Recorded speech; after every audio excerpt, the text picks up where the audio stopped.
Hey, what's up, everybody? It's Tuesday, September 11th, 2012.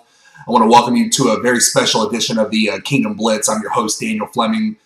Of course, today is September 11th, like I said, and it's just it should be at least a day of prayer and remembrance, for all of us.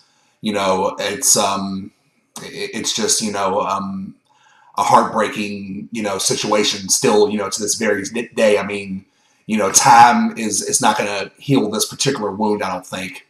It'll help, but, my heart to this day, goes out to all the victims and their families. So many, innocent people, lost their life for no reason that day. And, I'm just so proud, to live in the country that I live in.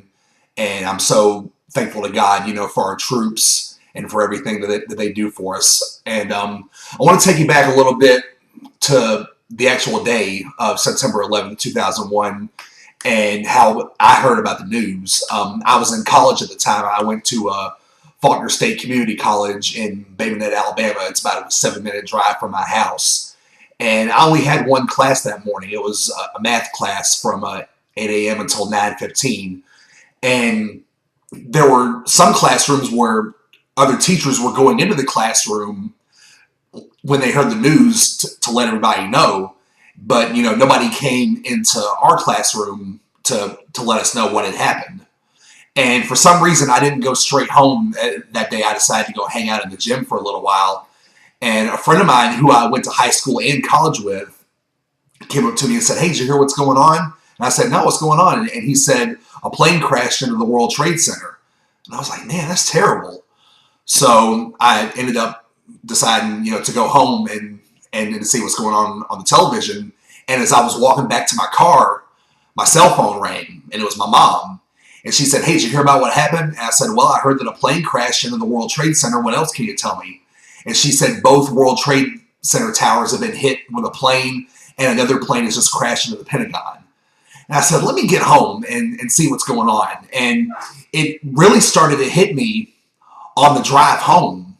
I was driving home, and all of the local radio stations had switched over and were broadcasting the television networks coverage of what was going on. And that was when it really hit me that this was a serious situation.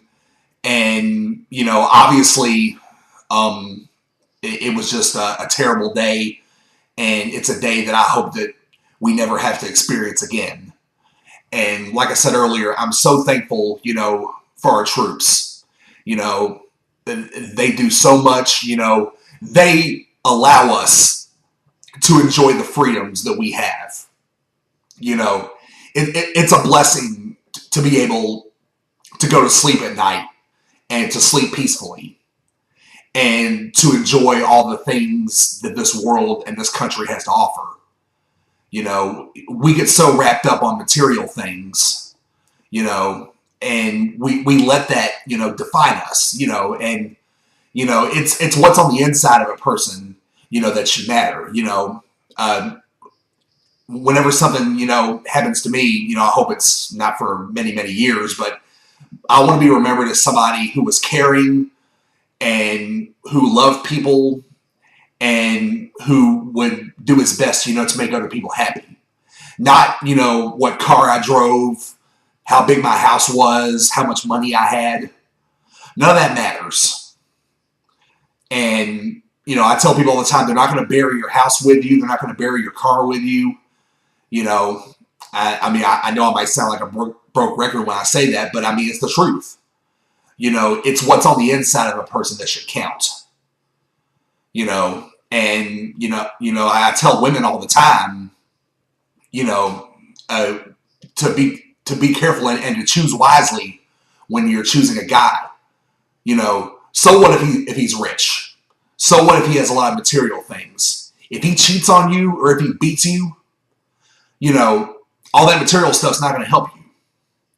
So that's one thing, I always try to, stress. But like I said, this particular edition, I really want to to be about 9/11, and we should teach those that are younger than us who maybe didn't experience 9/11, how important it is to remember the victims and to remember what this day really means.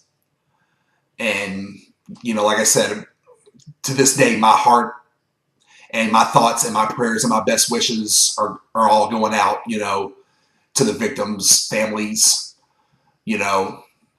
It's just a solemn day. And like I said at the top, this should be a day of prayer and remembrance for all of us. So I would encourage everybody to do that. So that's about it for this week. I hope you guys enjoyed it, and I'll see all of you next week.